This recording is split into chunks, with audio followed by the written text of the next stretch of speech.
Hello friends, ഞാനിവിടെ തട്ടുകടയിൽ ഉണ്ടാക്കുന്ന അതേ രുചിയിലുള്ള ഒരു പഴംപൊരിയാണ് ഇന്ന് ഉണ്ടാക്കുന്നത്. നമുക്ക് പഴംപൊരി മൈദയും മുട്ടയും ഉപയോഗിച്ചും മൈദ മാവിൽ ഇഡലി മാവ് ഒഴിച്ചും നമുക്ക് പഴംപൊരി ഉണ്ടാക്കാം. ഇന്ന് ഞാനിവിടെ ഉണ്ടാക്കുന്നത് ഇഡലി മാവ് വെച്ചിട്ടുള്ള പഴംപൊരിയാണ്. നമുക്ക് നോക്കാം അതെങ്ങനെ ഉണ്ടാക്കാമെന്ന്. ഞാനിവിടെ പഴംപൊരി ഉണ്ടാക്കാൻ വേണ്ടി 3 നല്ലവണ്ണം പഴുത്ത നേന്ത്രപ്പഴവും 1 ടീസ്പൂൺ ജീരകവും 1/2 ടീസ്പൂൺ മഞ്ഞൾപ്പൊടിയും 1 ചെറിയ കപ്പ് ഇഡ്ഡലി മാവും 1 വലിയ കപ്പ് മൈദയും 4 ടേബിൾ സ്പൂൺ പഞ്ചസാരയും എടുത്തു വെച്ചിട്ടുണ്ട്. ഞാനിവിടെ ഈ പാത്രത്തിൽ മൈദയും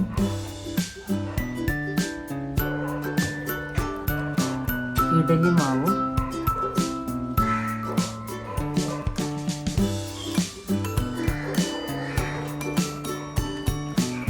പഞ്ചസാരയും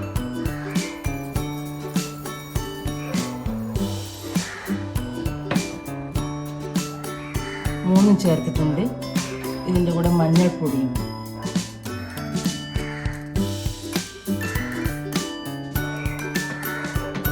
നല്ലവണ്ണം കുഴച്ചെടുക്കും. കൈ കൊണ്ട് നല്ലവണ്ണം കുഴക്കണം. ആവശ്യമെങ്കിൽ കുറച്ച് വെള്ളം കൂടി ചേർക്കാവുന്നതാണ്.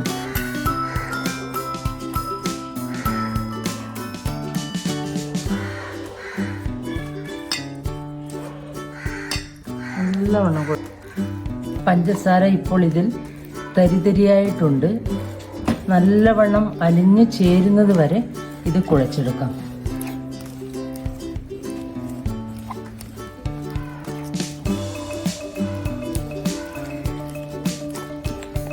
നമ്മുടെ മാവ് ഇവിടെ റെഡി ആയിട്ടുണ്ട്. അതിലേക്ക് നമുക്ക് ജീരകം ഇട്ട് കൊടുക്കാം. ജീരകം ഇട്ട് കൊടുത്ത് അരമണിക്കൂറിന് ശേഷം നമുക്ക് പഴം പൊരിച്ചെടുക്കാം. ഇനി നമ്മൾ ചെയ്യുന്നത് പഴം ചെറുതായി സ്ലൈസ് ചെയ്തെടുക്കുക.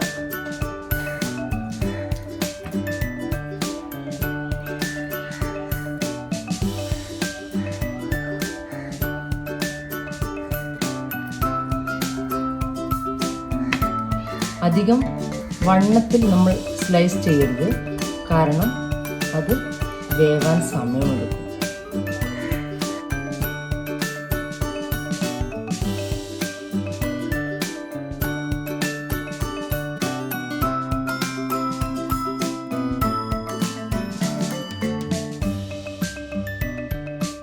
അരമണിക്കൂറിന് ശേഷം നമ്മുടെ മാവിൻ്റെ കൺസിസ്റ്റൻസി ഇതാണ്.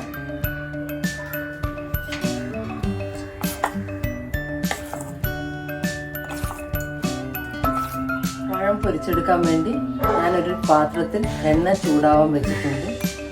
മീഡിയം ഫ്ലെയിമിലിട്ടാണ് ഞാനിത് വെച്ചത്. എണ്ണ ചൂടായോ നോക്കാൻ വേണ്ടി നമ്മൾ ഒരു ഡ്രോപ്പ് മാവെടുത്ത് ഇട്ട് നോക്കണം. അത് പൊങ്ങി വന്നിട്ടുണ്ട്. എണ്ണ നല്ലവണ്ണം ചൂടായി എന്ന് മനസ്സിലാക്കാം. പഴത്തിൽ മാവ് നല്ലവണ്ണം പൊതിഞ്ഞ ശേഷം നമുക്ക് ഇത് വറുക്കുന്ന പാത്രത്തിലേക്ക് ഇട്ട് കൊടുക്കാം.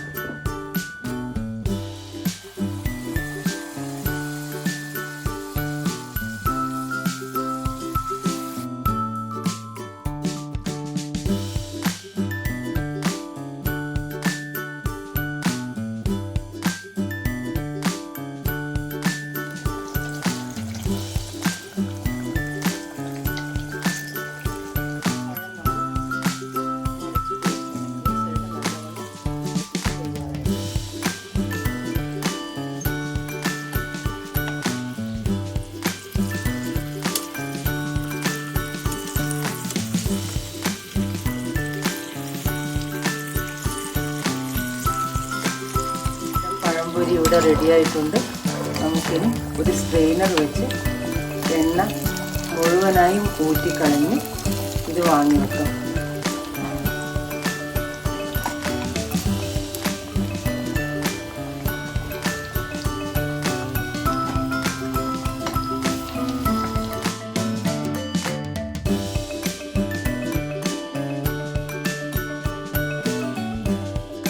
ബാക്കിയുള്ള പഴവും നമുക്ക് മാവിലിട്ട് നല്ലവണ്ണം പൊതിഞ്ഞെടുത്ത് ചട്ടിയിലേക്ക് ഇടാം.